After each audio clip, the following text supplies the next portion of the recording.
You know, how come I don't see other YouTubers with like water in their shot, you know? I can't talk for more than a couple minutes without getting a super scratchy throat. Must be getting old. Welcome to the new series. So this series is dedicated to anyone who wants to make more money, maybe start a side hustle. Why did Siri get triggered from that? Or wants to go full in, goddamn Siri. Or wants to go all in on the entrepreneurship game. Could you say it again, please? No, Siri, I will not say it again. Anyways, dedicated to those people who, you know, want to get involved in business or side hustles, make more money. And we're gonna do that by looking at the lessons I've learned, both from my successes, but also more importantly, my failures. So if that sounds good to you, stay tuned.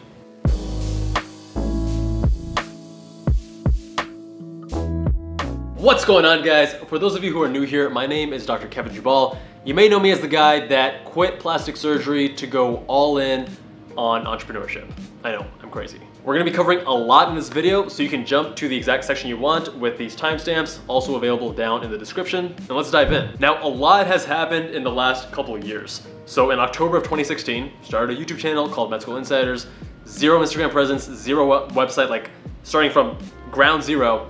And we hit 100,000 subscribers in 5 months and 200,000 subscribers in 11 months. And that's insane, especially in the education niche. In January of 2017, we launched Blue Link. This is the biomedical incubator that I started at UC San Diego. And essentially it helps students create healthcare startups like medical devices, things like that. And I had been working on that since September of 2015. So like over a year in the making, and it finally launched. Later in that year, in June of 2017, started plastic surgery residency. Fast forward to 2018, and I quit plastic surgery residency. And then I focused full-time Med School Insiders. We launched our services on the website, and oh my God, that was bonkers. It's now a little bit over a year, and we have passed 1,000 customers. Thank you guys so much for your support. I just can't believe how quickly the business has grown, and it's just like, it's still kind of bonkers to me.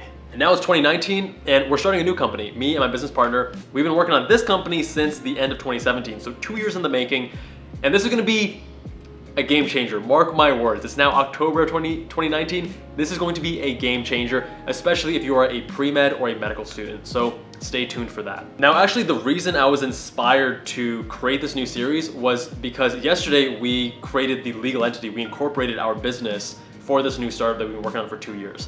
So my business partner and I, we like did all the paperwork, you know, the equity, all these different things. And I was like, oh my God, like, what if we made a series about everything that we're doing, right? Because you hear a lot of entrepreneurs, a lot of successful business people talking about, you know, 5 years ago, 10 years ago, I was successful because A, B, C, and D, or I failed because of, you know, reasons E, F, G, whatever.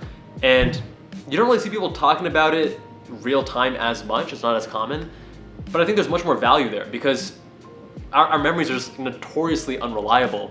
And if you're talking about things real time, you can be much more transparent. You can talk about your current thought processes in real time. So I'm hoping that this provides some value. And secondly, I get a lot of questions from pre-meds, med students, residents, and even attendings about, hey, I love clinical medicine. However, I want to get involved with the entrepreneurial side of things. Can you give me some advice? So I'm hoping that this also addresses those questions. So first, let's focus on my current strategies. What has gotten me to this point where, you know, zero business experience to the point where now I'm definitely not the most successful guy, but also I like to think that I'm not a massive failure. At least that's what my mom tells me. So take this all with a grain of salt. Number one, I focus on principles. Principles are timeless. Principles you can tweak as your experiences change and as you add the lessons learned, right? You can slightly alter, modify your principles moving forward, and those apply to not only your current business, your current venture, but future businesses or other professional opportunities that you're working towards, things like that. The alternative that a lot of people focus on would be very specific tactics that are not as broadly applicable. Those specific tactics can result in quicker growth. So let's take YouTube, for example. A lot of people focus on like, you know, what kind of thumbnail and like when should I schedule and like all these like tiny little details, which you're not gonna use those same details on Instagram, right? But if you focus on the principle, like, okay, why are people coming to YouTube? What do they want to get out of it?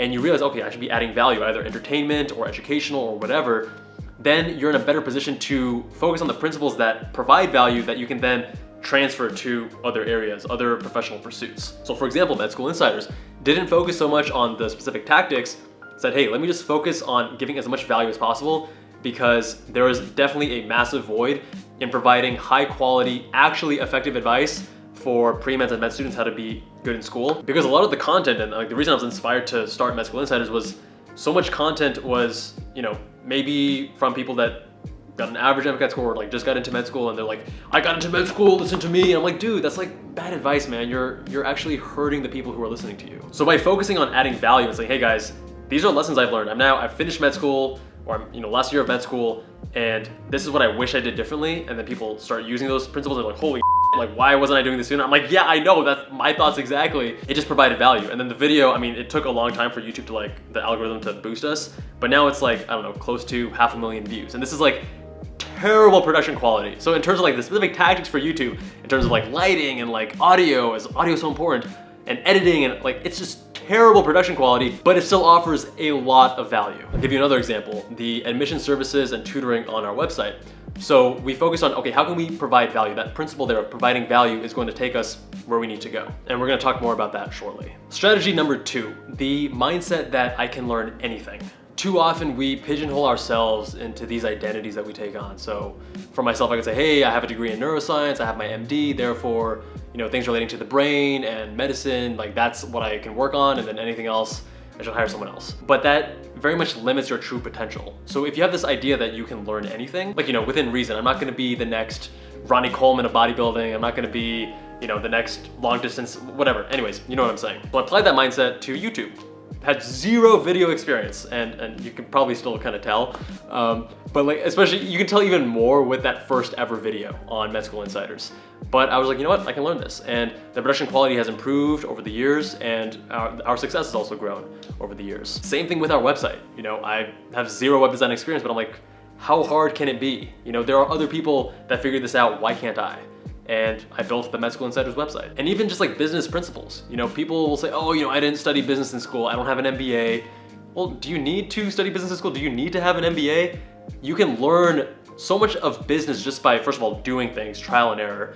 And then number 2, there's all these books, like so many brilliant books out there that you can read that are gonna teach you in a more time-effective manner than getting a formal degree in business. And the reason being that you can actually target what you want to learn in a much more targeted, effective way based on your current needs. So you don't need to learn about like this area of business when you're just focusing on this area first. Like focus on there and then kind of branch out, if that makes sense. And strategy number 3 is playing the long game. I'm not in this to make a quick buck. I'm in this to have maybe slightly slower growth in terms of revenue, profit, whatever that is, but hopefully a better long-term potential, long-term outcome. So let's bring this back to the services.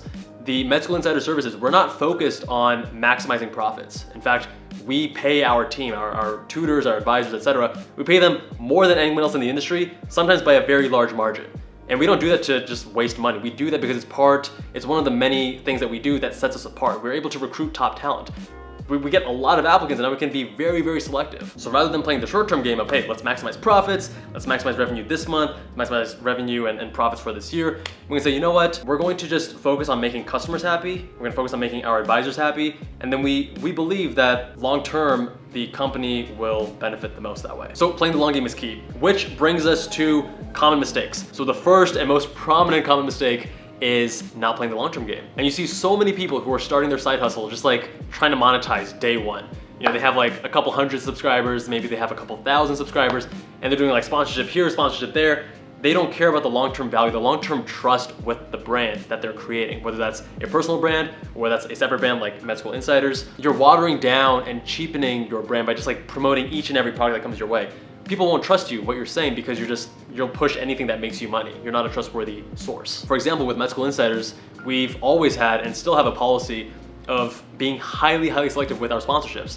And in doing so, we maintain the trust. Like across the 100 and however many videos we've created, I think I can count on one hand how many sponsorship deals we've done on the Med School Insiders channel. Not only does this maintain trust with the audience, but then moving forward, you can actually make way more money. So like at the beginning, when you're a small channel, companies won't pay you much.